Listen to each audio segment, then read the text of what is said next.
I think we have a responsibility as caretakers of this land.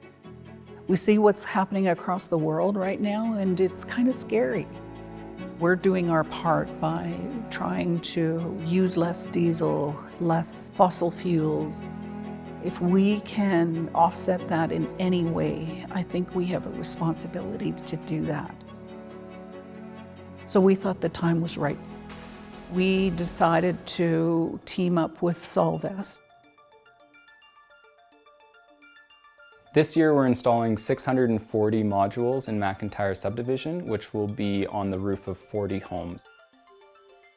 Kwanlin Dün has been very progressive in a lot of their investments in the Yukon, and solar just is one example of what they're doing for the north.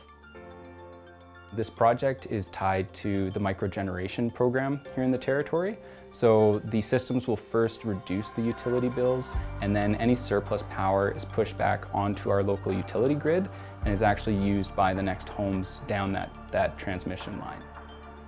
So it's going to reduce our reliance on fossil fuels and create a positive revenue stream for Kwanlin Dün. Look at Old Crow. What they're doing there is absolutely amazing, and they've proven it can be done in a very remote area. And so if it can be done in Old Crow, it can be done in other places. In the Yukon specifically, we have this sort of mosaic of power production, and now we're showcasing that renewable energy has a very important part in that mosaic. And it's the First Nations that are coming to the table and saying, we want to be at the leading edge of this. It's great that they can work with the community to hire our own citizens. And, we try to look for that more and more. We're not just building this project, it's a very, very collaborative event. Hopefully that will lead to more projects in the future for Kwanlin Dün and for other First Nations across the north. Land acknowledgements are fine. They're fine, but it's really not a tangible thing. Reconciliation has to be much more meaningful. This is part of it. Employing our citizens is a big one.